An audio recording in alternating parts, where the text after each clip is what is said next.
Hello everyone. History का first chapter हमने start किया हुआ है। What where how and when. इस चैप्टर के 2 लेक्चर्स ऑलरेडी हो चुके हैं और ये लेक्चर नंबर 3 है। तो प्रीवियस लेक्चर्स में हमने पढ़ा किसके बारे में? हंटर्स के बारे में। हंटर्स कौन होते थे? जो जानवरों की हंटिंग करके इनको खा जाते थे, उनको बोलते थे हंटर्स। एक और जने के बारे में पढ़ा था हमने, गैदरर्स के बारे में।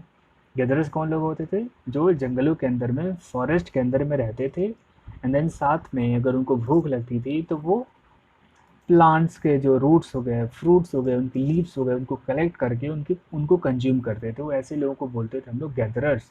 और फर्स्ट कौन हो गए? हंटर्स। अब ये हंटर्स और गैदरर्स स्टार्टिंग में ऐसे दिखते थे। ये जो चिंपैंजी होते हैं या फिर मंकी होते हैं वैसे होते थे, जितने भी इंसान हो गए ऐसे हो गया।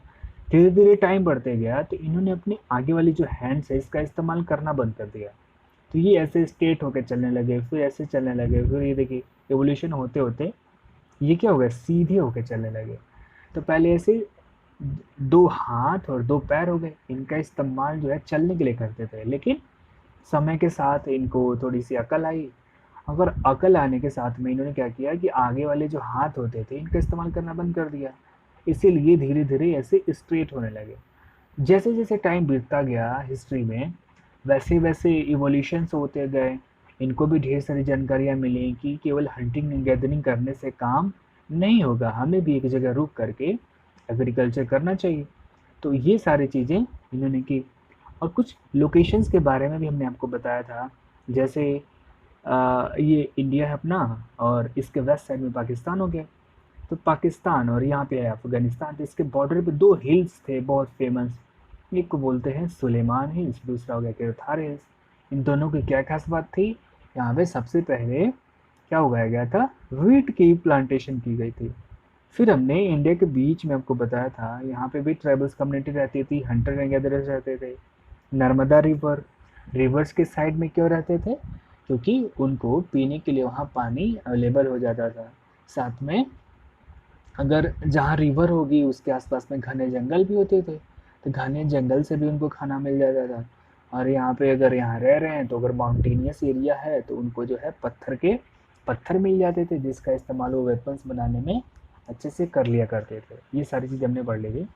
तो विंदन रेंज में जो भी कौन थे हंटर्स एंड गैदरर्स, उन्होंने यहाँ पे क्या किया था? सबसे पहले राइस की प्लांटेशन यहीं की थी। देन यहाँ पे गारो हिल्स है मेघालय में, यहाँ के भी जो हंटर्स एंड गैदरर्स थे इन्होंने भी किसकी प्लांटेशन की थी? व्हीट की प्लांटेशन की थी। और किसकी की थी? राइस की प्लांटेशन की। तो राइस की प्लांटेशन में विंध्यन रेंज में और गारो हिल्स में होती थी। बाद में यहाँ पे व्हीट की भी प्लांटेशन हुई, और सबसे पहले व्हीट की प्लांटेशन जो है इस इलाके में हुई थी, किरथार एंड सुलेमान रेंज में। सारा चीज़ हमने डिस्कस कर दिया था। अब आज का जो टॉपिक है, अब ये करना है कि जो हंटर एंड गैदरर्स थे इंडिया में, ठीक है, अब ये जो हंटर एंड गैदरर्स थे वो आए कहाँ से? हंटर एंड गैदरर्स आए कहाँ से उसके बारे में पढ़ते हैं। तो हंटर एंड गैदरर्स बेसिकली ऐसा माना जाता है, हमने अफ्रीका कॉन्टिनेंट के बारे में बताया था, तो अफ्रीका कॉन्टिनेंट में ही सबसे पहले लाइफ का एग्जिस्टेंस हुआ था।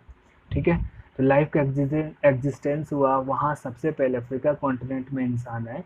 और धीरे धीरे वहीं से ऐसा माना जाता है कि वो लोग ट्रैवलिंग करते रहे करते रहे करते रहे, और जितने भी 7 में से 6 कॉन्टिनेंट है वहाँ पे इंसान जो है धीरे धीरे पहुँच गए। ठीक है, इसमें जब हमारे वहाँ इंडिया में आए, ठीक है, तो इंडिया में जब आए तो इंडिया का नाम इंडिया थोड़े ना था उस टाइम।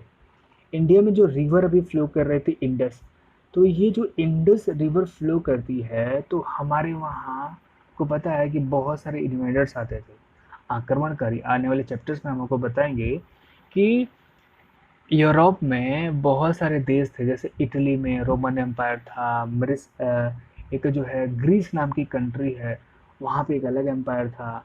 वहाँ के लोग इंडिया पे आते थे अटैक करने के लिए, क्योंकि इंडिया बहुत धनी देश हुआ करता था उस टाइम, उनको जीत करके लेके जाना था। तो जब वो इंडियन आते थे तो जितने भी लोग आए उन्होंने अपने अपने तरीके से नाम रखा इंडिया का। तो ये जो इंडिया का नाम पड़ा ना, वो पड़ा इंडस रिवर से। इंडस रिवर फ्लो करती है, तो जो हम आए थे वहाँ से, कहाँ से? इजिप्ट के लोग, टर्की के लोग, ग्रीस के लोग आए थे। इंडिया में, तो उन्होंने इसका नाम रख दिया इंडस। इंडस था किसका नाम, रिवर का। तो उन्होंने कहा कि इंडिया के ईस्ट में जितने भी, इस रिवर के ईस्ट में जितनी भी टेरिटरी मिलेगी उसको हम लोग क्या बोलेंगे, इंडिया बोलेंगे। और इंडस को ही संस्कृत में आज हिंदी बोली जाती है, आज इंग्लिश बोली जाती है, से 5000 7000 साल पहले संस्कृत बोली जाती थी। तो संस्कृत में इंडस रिवर को ही सिंधु बोलते थे। तो सिंधु करते करते उसका गलत प्रोनाउंसिएशन होकर इंदु हुआ, इंदु हुआ, उसे कर करके आगे चल के उसको क्या नाम रख दिया गया, इंडिया का इंडिया नाम रख दिया गया। और जब इंडिया का नाम रखा गया तो ये जो अभी जिसके बारे में हम बता रहे थे, किसके बारे में, ग्रीक के बारे में, जो लोग ईरान से आए, तो वो कितने साल पहले आए थे, आज से 2500 साल पहले आए थे इंडिया में। और वो आए और उन्होंने, चूंकि अभी नहीं बताया कि इंडिया इंडस जो रिवर फ्लो कर रही थी उसको हिंदोस और इंडोस बुलाते थे, और ऐसे से गलत प्रोनाउंसिएशन करते करते ये जो रिवर के ईस्ट साइड में नदी जगह थी उसका नाम दे दिया इन्होंने इंडिया। ठीक है। अब ये जो हमारी इंडिया है, इंडिया जो है इसका एक और नाम है जिसको बोलते हैं भारत। ये क्यों भारत पड़ा, भारत इसलिए पड़ा कि आपने जो ब्राह्मण होंगे उनको पता होगा कि इंडिया में ना बहुत सारी बुक्स लिखी गई हैं, तो उसी बुक्स में से 4 बुक्स बहुत फेमस हैं जिनको वेदास बोलते हैं। क्या बोलते हैं, वेदास। तो उसी वेदास में एक बुक है जिसको बोलते हैं ऋग वेदा।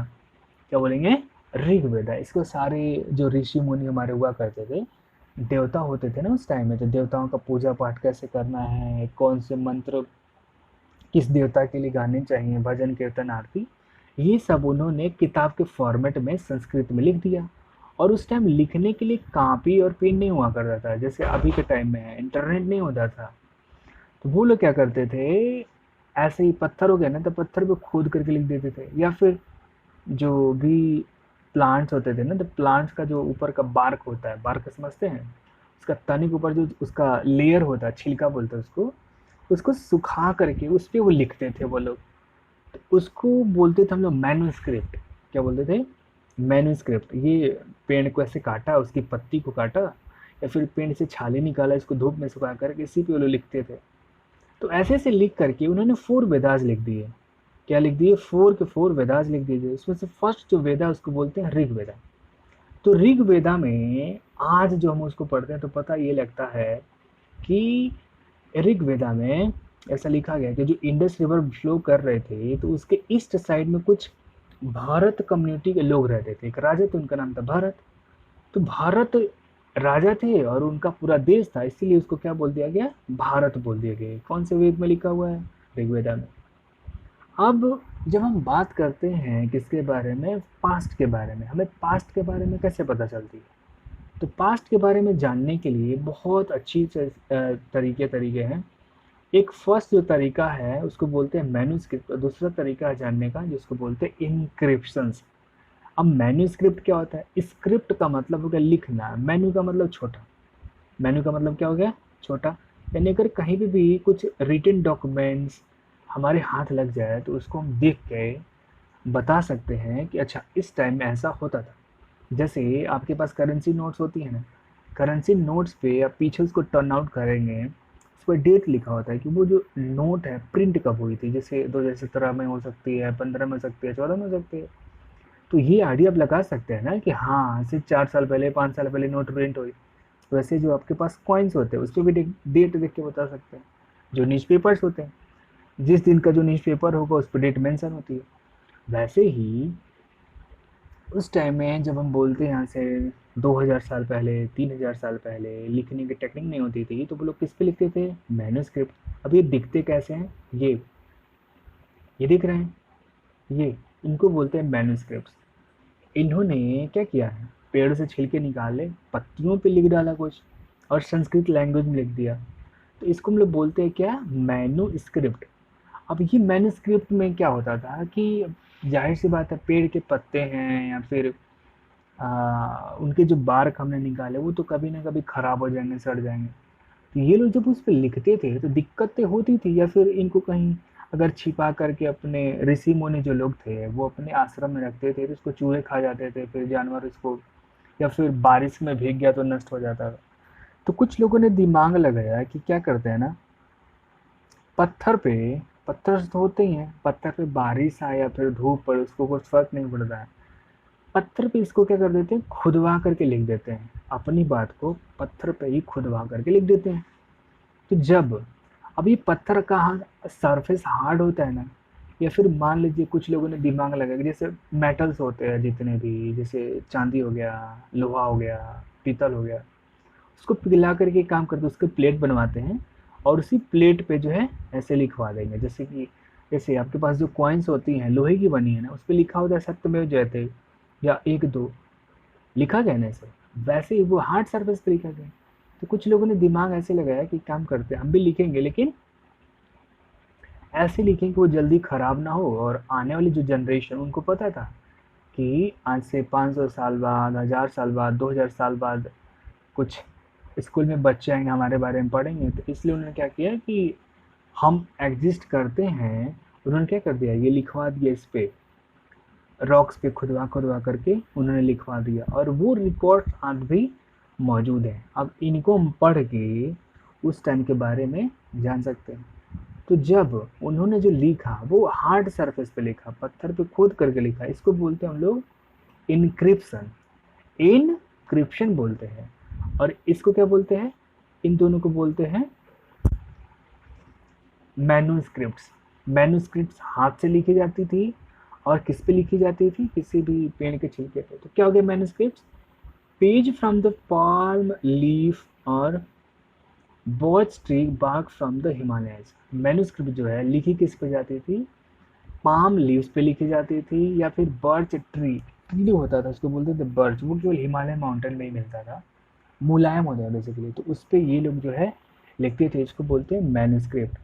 किसके द्वारा लिखा जाता था, रिटन बाई हैंड। जितने भी मैन्युस्क्रिप्ट, बहुत सारे मैन्युस्क्रिप्ट्स मिले हैं जिसको देख करके हिस्टोरियंस ने उस टाइम का इतिहास ही लिख दिया। तो ये जो है हाथ से लिखा जाता था। लैंग्वेज कौन सी होती थी, तो लैंग्वेज जो है उस टाइम के जो ब्राह्मण हुआ करते थे संस्कृत बोलते थे। आम आदमी जो थे, जैसे स्कूल्स में आप आएंगे हिंदी बहुत ज़्यादा बोली जाती है, लेकिन घरों पे जाइए भोजपुरी लोग बोलते हैं।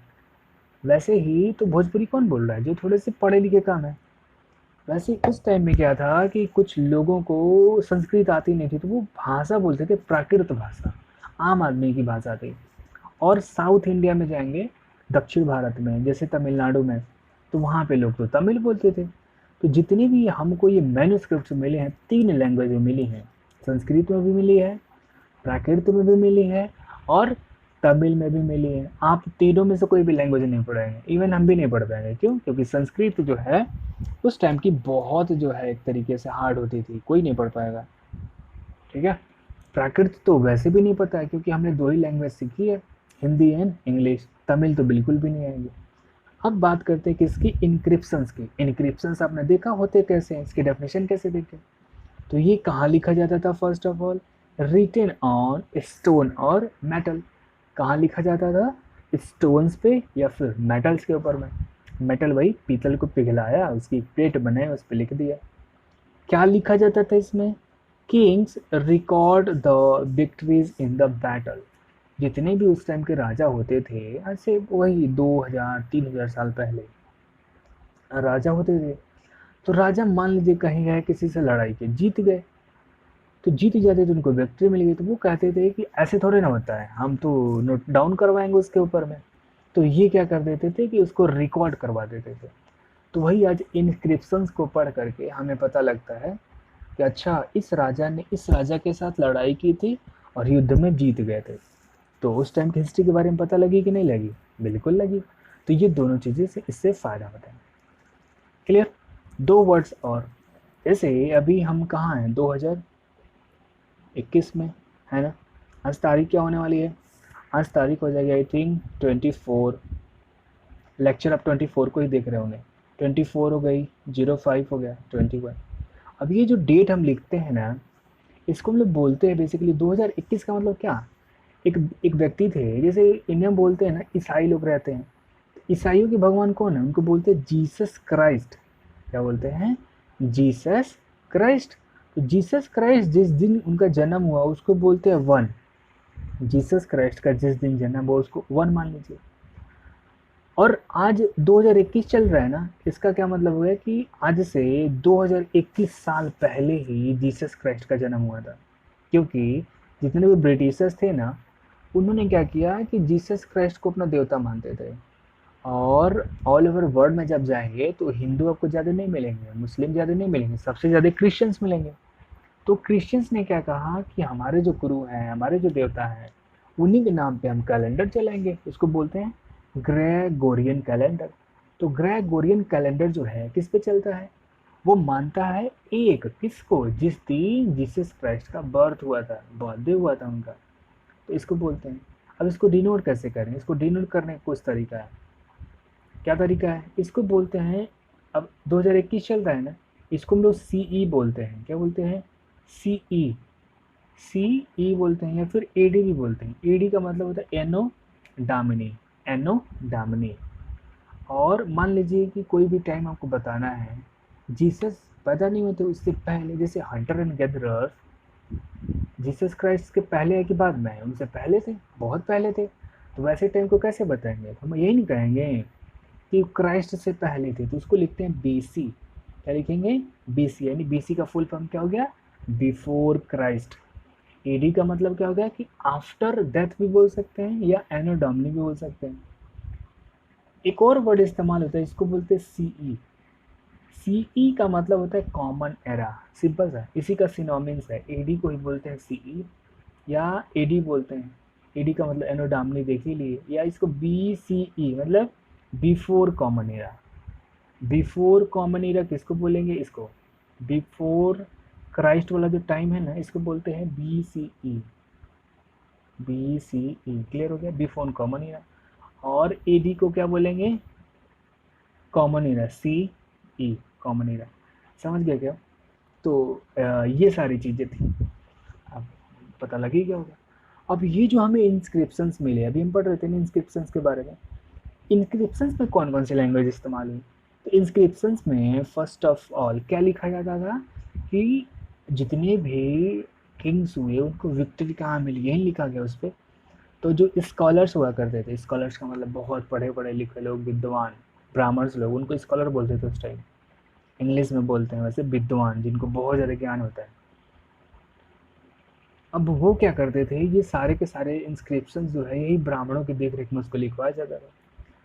अब ये फेमस एक इंस्क्रिप्शंस, ये जो साइड में देख रहे हैं, फेमस जो इंस्क्रिप्शंस हैं हमको मिला हुआ है इजिप्ट से। इजिप्ट की एक ऐसी कंट्री है जो आपको नदर्न अफ्रीका में मिलेगी। एटलस अगर आपके पास होगा तो इसको ओपन करके देखेंगे, अफ्रीका के नदर्न पोर्शन में मिल जाएगी इजिप्ट। तो ये जो है इंस्क्रिप्शंस हमको कुछ मिली, वो कितने साल पहले है? 5000 साल पहले। समझ रहे हैं? आज से 5000 साल पहले। इसका मतलब इजिप्ट में लोग रहते होंगे। जब लोग रहते होंगे तो उन्होंने लिखा होगा उन इंस्क्रिप्शंस को, तो ये हमें पता लगता है। वैसे ही एक हमें ये पता लगा कि वहाँ पे एक रोसेट्टा टाउन हुआ करता था। रोसेट्टा टाउन था। और ये जो टाउन है यहाँ से जो हमको इंस्क्रिप्शंस मिला, पत्थर के मिला, वो उसमें 3 डिफरेंट लैंग्वेज का इस्तेमाल हुआ है। कितने? 3। इसमें से जो 3 डिफरेंट लैंग्वेज मिले उसमें एक जो है ग्रीक भाषा में। अब ग्रीक भाषा कंट्री मिलेगी ग्रीस, तो वहाँ पे ग्रीस कंट्री में ग्रीक लैंग्वेज बोली जाती थी। और जो 2 मिले हैं, इजिप्ट में भाषा बोली जाती थी इजिप्शियन।